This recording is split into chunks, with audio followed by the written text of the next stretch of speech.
الحمدللہ رب العالمین والصلاة والسلام علی سید الانبیاء والمرسلین اما بعد فاعوذ باللہ من الشیطان الرجیم بسم اللہ الرحمن الرحیم۔ بہار شریعت ساتواں حصہ مہر کا بیان، مسئلہ نمبر 16۔ یہاں سے صاحب بہار شریعت خلوت صحیحہ کی قدر تفصیل بیان کرنا چاہتے ہیں، اور یہاں پر جو اصل مین جو موضوع ہے وہ ہے خلوت صحیحہ کس طرح ہوگی۔ تو اس کے تحت اب آگے مزید جو ہے وہ چند مسائل بیان کیے جائیں گے۔ تو مسئلہ نمبر 16 کے اندر بیان یہ کیا کہ خلوت صحیحہ یہ ہے، خلوت صحیحہ کہا کسے جاتا ہے، یہاں سے یہ بیان کیا جا رہا ہے۔ خلوت صحیحہ یہ ہے کہ زوج اور زوجہ یعنی میاں اور بیوی ایک مکان میں جمع ہوں، ایک مکان سے مراد یعنی کسی ایک جگہ، اور کوئی چیز مانع جماع نہ ہو، یعنی جماع کرنے سے، صحبت کرنے سے کوئی بھی کسی بھی قسم کی کوئی رکاوٹ نہ ہو، تو فرماتے ہیں کہ یہ خلوت جماع ہی کے حکم میں ہے۔ یعنی ایسی تنہائی میاں اور بیوی کو اگر مل جاتی ہے کہ وہ صحبت کر سکتے ہیں، جماع کر سکتے ہیں، اور کسی بھی قسم کی کوئی رکاوٹ نہیں ہے اور نہ ہی وہاں پر کوئی موجود ہے، تو اس صورت کے اندر یہ والی جو تنہائی ہے یہ خلوت صحیحہ کہلائے گی۔ اگر بالفرض اس صورت میں جماع نہ بھی کیا تب بھی یہ جماع ہی کے حکم میں ہے۔ اب یہ جو بیان کیا کہ وہاں پر کسی قسم کا کوئی مانع نہ ہو، تو اب آگے بیان فرماتے ہیں کہ یہ مانع 3 قسم کے ہیں کہ جس کی وجہ سے جو ہے وہ جماع سے مطلب جماع نہیں ہو سکتا۔ نمبر 1 حسی، نمبر 2 شرعی، اور نمبر 3 طبعی۔ مانع حسی کیا ہے؟ مانع حسی مانع کا معنی ہے رکاوٹ، یعنی وہ کون سی ایسی حسی رکاوٹ ہے جس کی وجہ سے جماع نہیں ہو سکتا۔ تو فرماتے ہیں جیسے مرض یعنی بیماری، کہ شوہر بیمار ہے تو مطلقاً یعنی بالکل بھی خلوت صحیحہ نہ ہوگی، یعنی چونکہ مرد نے جماع کرنا ہے، مرد نے صحبت کرنی ہوتی ہے، تو اس بنا پر جو ہے وہ مرد ہی بیمار ہے تو لہٰذا خلوت صحیحہ نہیں ہوگی۔ اور زوجہ بیمار ہو، تو اب اس کے اندر 2 صورتیں بیان کی ہیں۔ فرماتے ہیں کہ زوجہ یعنی بیوی بیمار ہو تو اس حد کی بیمار ہو کہ وتی سے ضرر یعنی نقصان ہوگا، تکلیف ہوگی، اور وتی سے ضرر کا اندیشہ صحیح ہو، اور ایسی بیماری نہ ہو تو خلوت صحیحہ ہو جائے گی۔ یعنی اگر تو زوجہ یعنی بیوی بیمار ہے اور اس طرح کی بیمار ہے کہ جماع کرنے سے، صحبت کرنے سے اس کو تکلیف ہوگی، ناقابل برداشت تکلیف ہوگی، اور وہ بیماری کی حالت میں ہے، تو لہذا اس صورت کے اندر اگر ایسی تنہائی آئی تو یہ تنہائی جو ہے وہ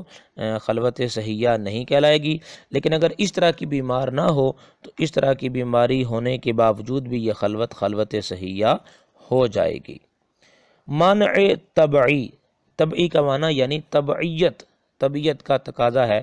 طبیعت اس چیز کو نہیں چاہتی، تو مانع طبعی یہاں سے بیان کر رہے ہیں۔ فرماتے ہیں کہ مانع طبعی جیسے وہاں کسی تیسرے کا ہونا،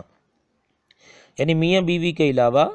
کوئی تیسرا بھی شخص وہاں پر موجود ہے، اگرچہ وہ سوتا ہو یا نابینا ہو، یا اس کی دوسری بیوی ہو، یا دونوں میں کسی کی باندی ہو، یعنی وہاں پر اگر کسی کی شوہر کی یا بیوی کی لونڈی موجود ہے، یا کسی ایسا شخص موجود ہے کہ جو نابینا ہے اور وہ سو رہا ہے، یا پھر جو ہے وہ ایسا شخص موجود ہے کہ جس کی بیوی دوسری بیوی ہے، کوئی اور عورت اس کی بیوی ہے، تب بھی جو ہے یہ مانع کہلائے گا۔ اور ایسی صورت کے اندر اگر خلوت ہوئی تو یہ خلوت صحیحہ نہیں کہلائے گی۔ آگے فرماتے ہیں ہاں اگر اتنا چھوٹا بچہ ہو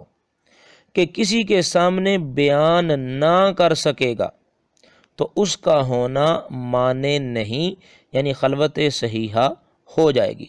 اتنا چھوٹا بچہ ہے کہ اسے یہ پتہ ہی نہیں کہ جماع کسے کہا جاتا ہے، صحبت کسے کہا جاتا ہے، تو اس صورت کے اندر جو ہے وہ اگر اتنا چھوٹا بچہ سامنے ہے اس کے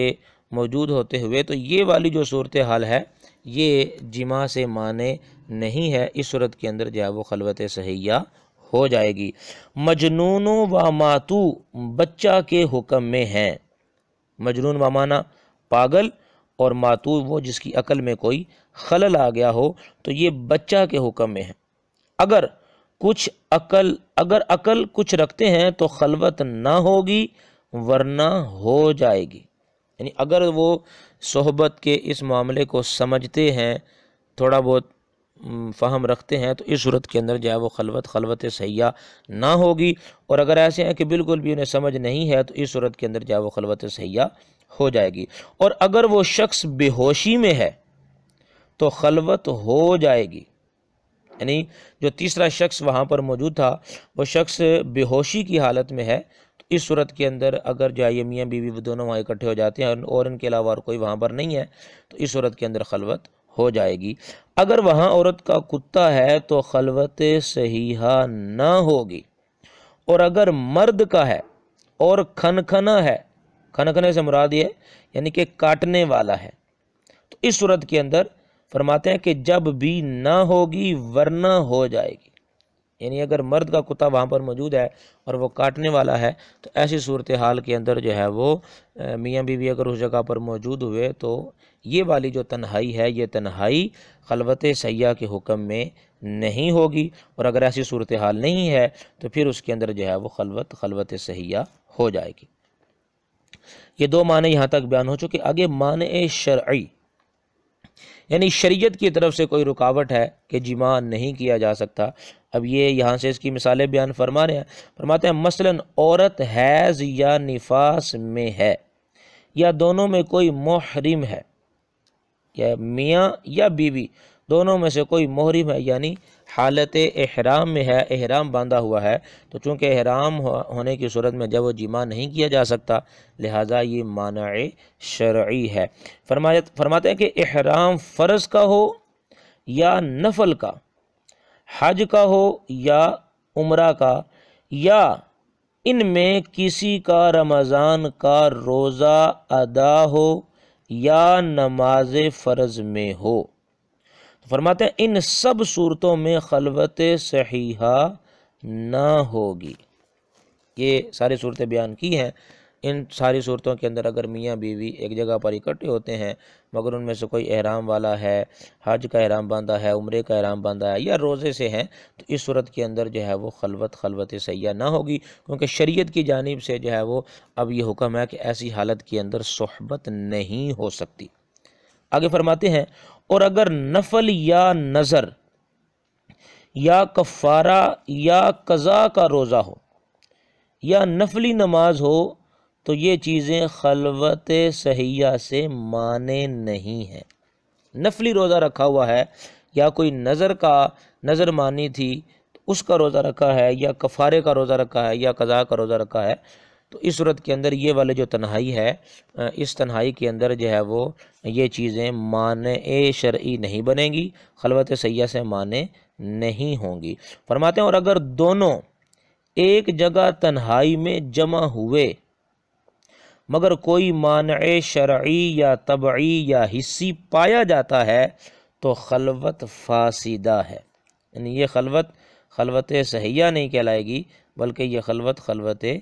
فاسدہ ہو جائے گی۔ مسئلہ نمبر 17، عورت مرد کے پاس تنہائی میں گئی، مرد نے اسے نہ پہچانا، تھوڑی دیر ٹھہر کر چلی آئی، یا مرد عورت کے پاس گیا اور اسے نہیں پہچانا چلا آیا، تو خلوت صحیحہ نہ ہوئی۔ یعنی پیچھے ہم نے یہ پڑھا ہے کہ مرد و عورت ایک ایسے مکان میں جمع ہو جائیں جہاں ان کے علاوہ اور کوئی نہ ہو اور وہ صحبت اور جماع کر سکتے ہوں، تو ایسی صورتحال میں خلوت صحیحہ کا حکم لگا دیا جائے گا، لیکن ساتھ ساتھ اس کے لیے یہ بھی ضروری ہے کہ مرد و عورت باہم ایک دوسرے کو پہچانتے ہوں، کیونکہ جب تک پہچان نہیں ہوگی صحبت کا معاملہ کیسے ہوگا، تو لہٰذا پہچان بھی ضروری ہے۔ فرماتے ہیں لہٰذا اگر عورت خلوت صحیحہ کا دعویٰ کرے اور مرد یہ عذر پیش کرے تو مان لیا جائے گا۔ یعنی عورت یہ کہتی ہے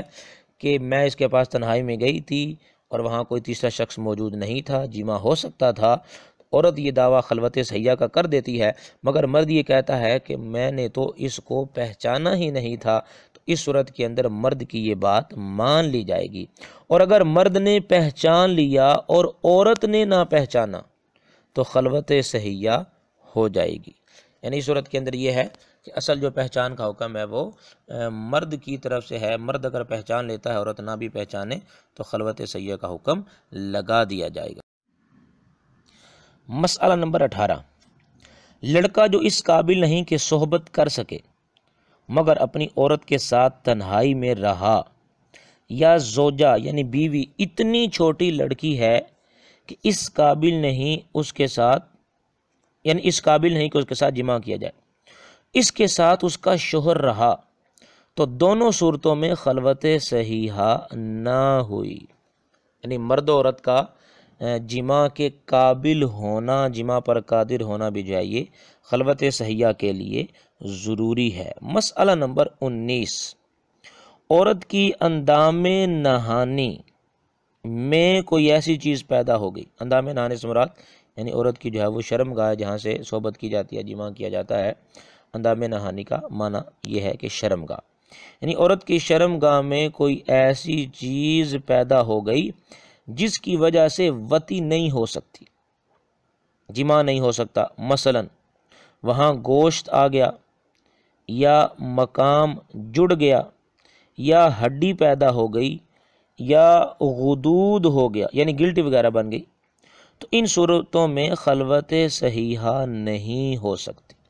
کیونکہ یہ بھی جو ہے ایک حصی طور پر جو ہے وہ یہ ایک بیماری ہے جس کی بنا پر جو ہے وہ صحبت نہیں ہو سکتی، تو یہ خلوت صحیحہ نہیں کہلائے گی۔ مسئلہ نمبر 20، جس جگہ اجتماع ہوا یعنی میاں اور بیوی دونوں اکٹھے ہوئے،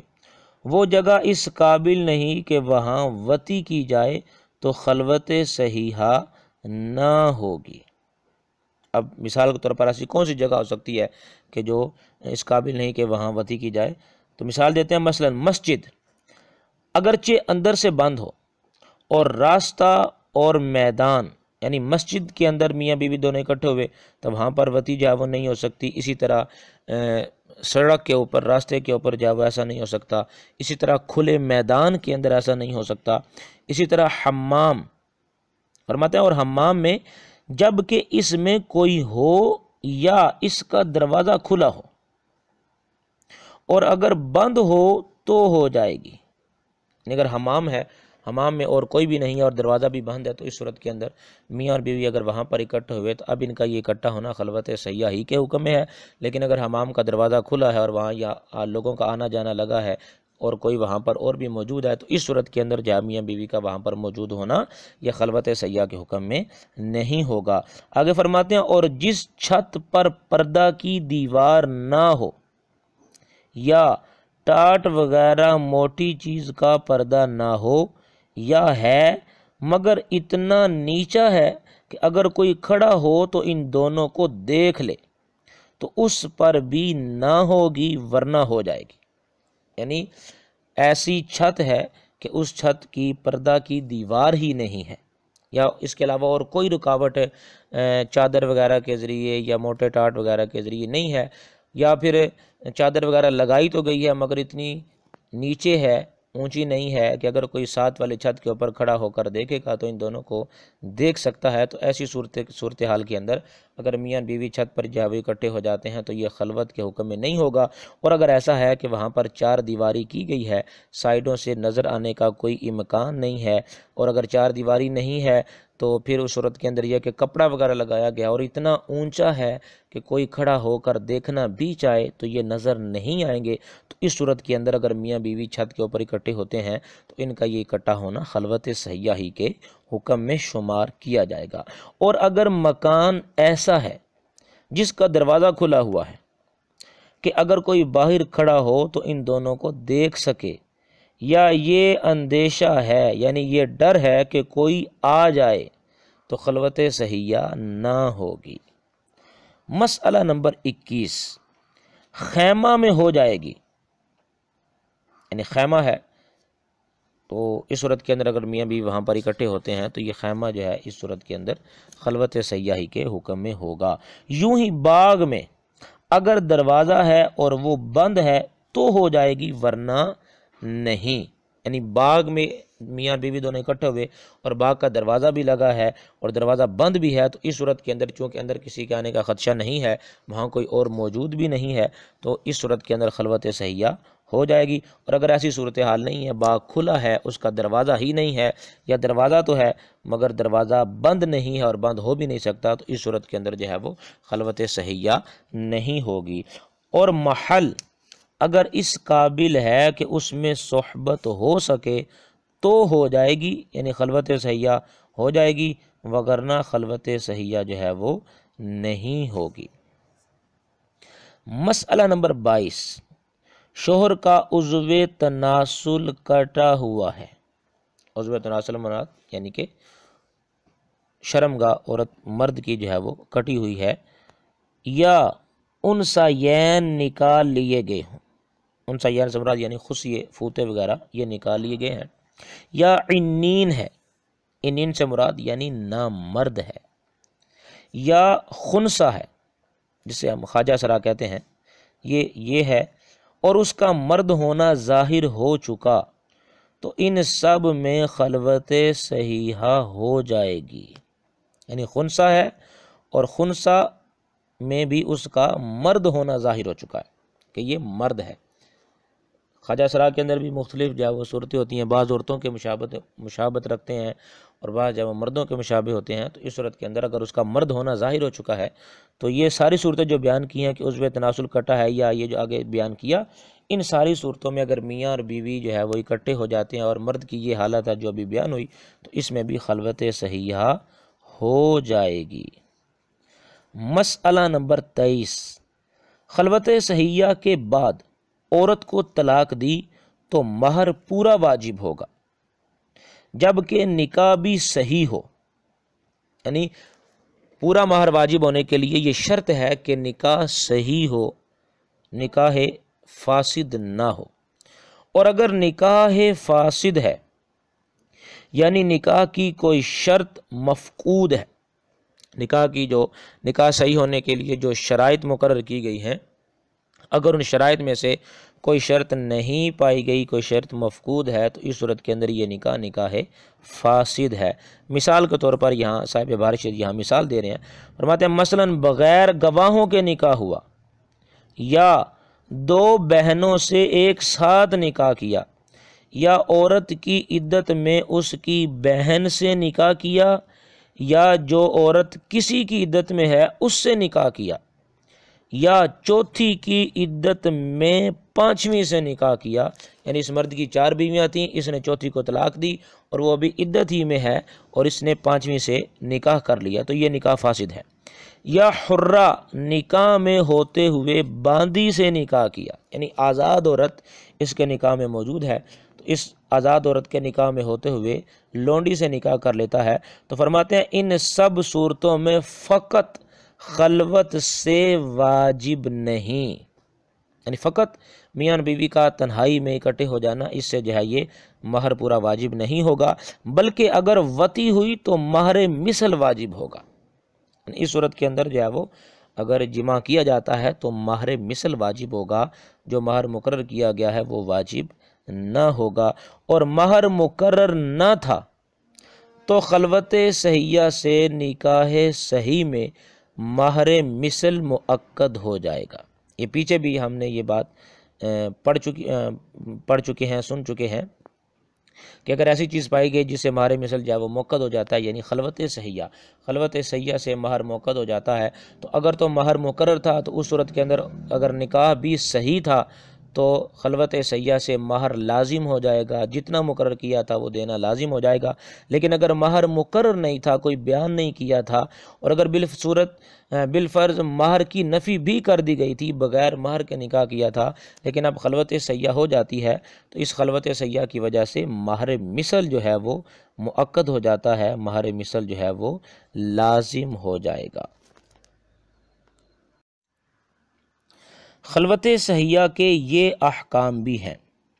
طلاق دی تو عورت پر عدت واجب، بلکہ عدت میں نان و نفقہ اور رہنے کو مکان دینا بھی واجب، بلکہ نکاح صحیح میں عدت تو مطلقاً خلوت سے واجب ہوتی ہے، صحیحہ ہو یا فاسدہ۔ یعنی نکاح صحیح تھا تو اس صورت کے اندر جو ہے وہ عدت فقط اگر میاں بیوی ایک مکان میں اکٹھے ہو جاتے ہیں، خلوت صحیحہ ہو یا خلوت فاسدہ ہو، تو اس صورت کے اندر عدت جو ہے وہ مطلقاً یعنی ہر صورت میں واجب ہو جاتی ہے۔ البتہ نکاح فاسدہ ہو تو بغیر وطی کے عدت واجب نہیں۔ خلوت کا یہ حکم بھی ہے کہ جب تک عدت میں ہے اس کی بہن سے نکاح نہیں کر سکتا، اور اس کے علاوہ 4 عورتیں نکاح میں نہیں ہو سکتی۔ اگر وہ آزاد ہے تو اس کی عدت میں باندی سے نکاح نہیں کر سکتا، اور اس عورت کو جس سے خلوت صحیحہ ہوئی اس زمانہ میں طلاق دے جو موتو کے طلاق کا زمانہ ہے، یعنی وہ عورت جس کے ساتھ وطی کی ہوئی ہے اس عورت کو جس وقت طلاق دی جاتی ہے، حالت طہر میں طلاق دی جاتی ہے، تو لہذا اس کو بھی جو ہے اسی حالت میں طلاق دے، اور عدت میں اسے طلاق بائن دے سکتا ہے مگر اس سے رجعت یعنی رجوع نہیں کر سکتا۔ نہ طلاق رجعی دینے کے بعد فقط خلوت صحیحہ سے رجعت ہو سکتی ہے، یعنی طلاق رجعی دینے کے بعد خلوت صحیحہ سے رجعت جو ہے وہ نہیں ہوگی، بلکہ جماع یا صحبت کرنی پڑے گی، اور اس کی عدت کے زمانہ میں شوہر مر گیا تو وارث نہ ہوگی۔ خلوت سے جب مہر مؤکد ہو چکا تو اب ساکت نہ ہوگا، اگرچہ جدائی عورت کی جانب سے ہو۔ یعنی خلوت صحیحہ جب پائی گئی اور خلوت صحیحہ کے پائے جانے کے بعد چونکہ مہر لازم ہو جاتا ہے تو اب جو ہے یہ مہر کسی صورت میں بھی ساکت نہیں ہوگا، اگر اس کے بعد اگرچہ جدائی جو ہے وہ بیوی کی جانب سے ہو پھر بھی مہر جو ہے وہ ادا کرنا پڑے گا۔ مسئلہ نمبر 24، اگر میاں بیوی میں تفریق ہو گئی، جدائی کر دی گئی، مرد کہتا ہے کہ خلوت صحیحہ نہ ہوئی، عورت کہتی ہے ہو گئی، تو عورت کا قول معتبر ہے، اور اگر خلوت ہوئی مگر عورت مرد کے قابو میں نہ آئی، اگر کنواری ہے مہر پورا واجب ہو جائے گا، اور سیب ہے تو مہر مؤکد نہ ہوا۔ سیب یعنی اگر پہلے سے شادی شدہ ہے اور اب یہ صورتحال بنی ہے تو اب اس صورت کے اندر مہر جو ہے وہ لازم نہ ہوگا۔ مسئلہ نمبر 25، جو رقم مہر کی مقرر ہوئی وہ شوہر نے عورت کو دے دی، عورت نے قبضہ کرنے کے بعد شوہر کو ہبہ کر دی، اور قبل وطی کے طلاق ہوئی یعنی وطی سے پہلے طلاق ہو گئی، تو شوہر نصف اس رقم کا عورت سے اور وصول کرے گا، اور اگر بغیر قبضہ کیے کل کو ہبہ کر دیا یا صرف نصف پر قبضہ کیا اور کل کو ہبہ کر دیا یا نصف باقی کو، تو اب کچھ نہیں لے سکتا۔ یوں ہی اگر مہر اسباب تھا، اسباب سے مراد یعنی ساز و سامان جو ہے وہ بطور مہر مقرر کیا تھا، قبضہ کرنے کے بعد یا بغیر قبضہ ہبہ کر دے تو بہر صورت کچھ نہیں لے سکتا۔ یعنی مہر جو مقرر کیا گیا تھا وہ ساز و سامان تھا، مرد نے عورت کو دے دیا، اور عورت نے جو ہے وہ قبضہ کرنے کے بعد یا قبضہ کیے بغیر ہی مرد کو ہبہ کر دیا، تو اس صورت کے اندر جو ہے وہ کچھ بھی نہیں لے سکتا۔ ہاں اگر قبضہ کرنے کے بعد اسے عیب دار کر دیا اور عیب بھی بہت ہے، اس کے بعد ہبہ کیا یعنی کوئی بڑا عیب لگا دیا، اب ہبہ کیا، تو جس دن قبضہ کیا اس دن اس چیز کی جو قیمت تھی اس کا نصف شوہر وصول کرے گا۔ یعنی اب چونکہ اس میں عیب آ گیا ہے تو عیب کی وجہ سے عورت جو ہے وہ اس کا ضمان دے گی، تو جس دن اس نے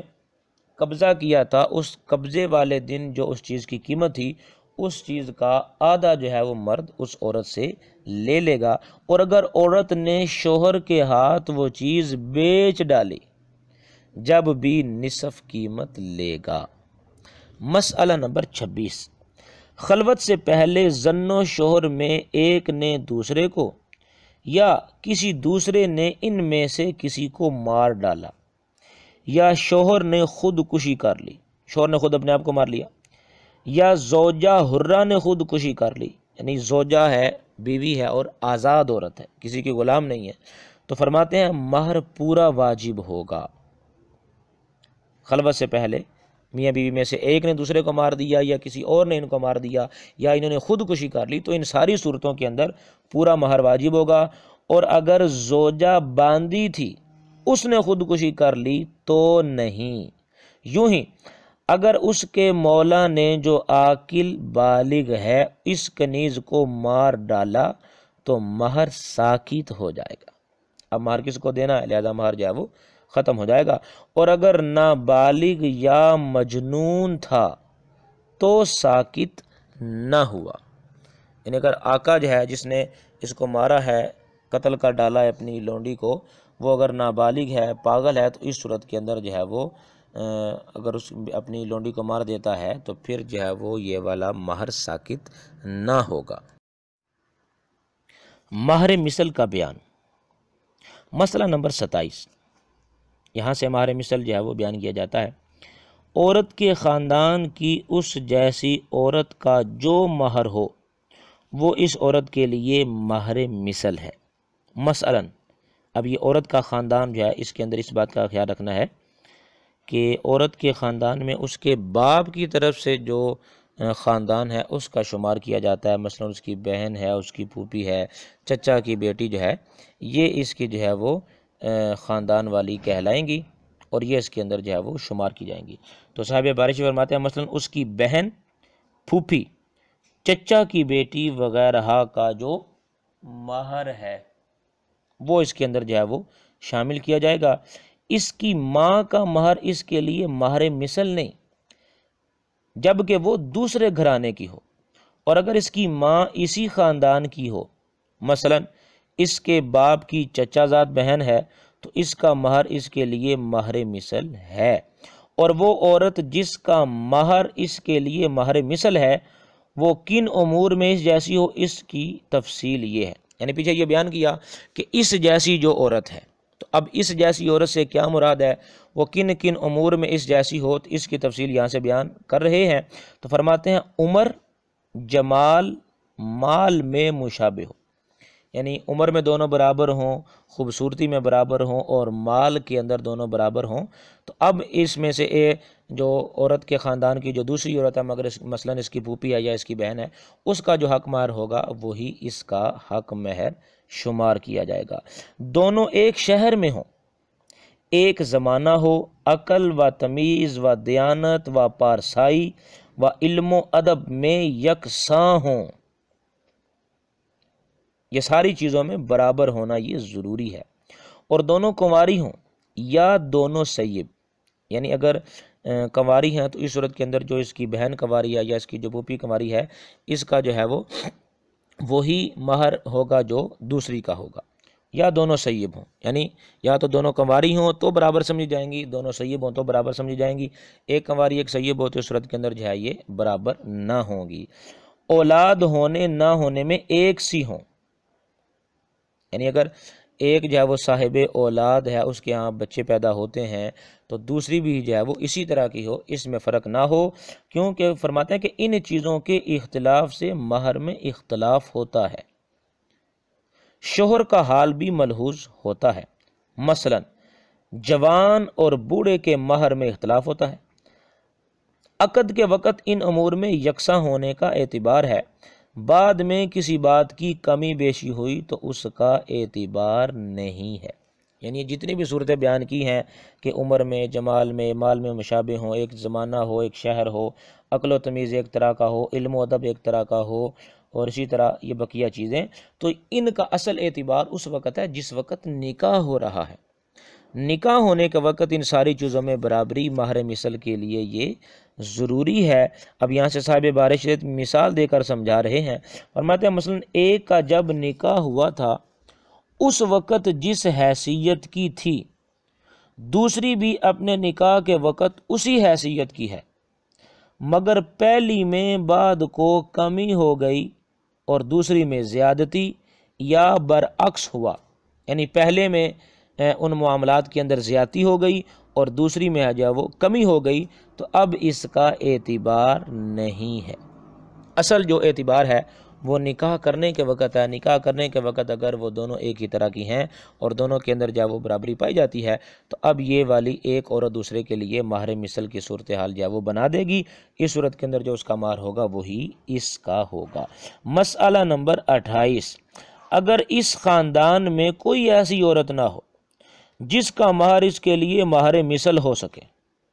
نہ اس کی پھوپھی ہے نہ اس کی بہن ہے، اور اس کی ماں بھی جو ہے وہ کسی دوسرے خاندان کی ہے، اسی خاندان کی نہیں ہے، اور یعنی کوئی بھی ایسی عورت نہیں کہ جس کو دیکھ کر یہ کہا جا سکے کہ اس عورت کا جو مہر ہے یہ اس کے لیے مہر مثل بن سکتا ہے، تو اب کوئی دوسرا خاندان جو اس کے خاندان کے مثل ہے اس میں کوئی عورت اس جیسی ہو، اس کا مہر اس کے لیے مہر مثل ہو جائے گا۔ یعنی کوئی دوسرے خاندان میں کوئی عورت جو مال میں، عمر میں، تمیز میں، عقل میں اس کی مثل ہے تو اب اس کا جو حق مہر ہوگا وہی اس عورت کا حق مہر اس کے لیے مہر مثل ہو جائے گا۔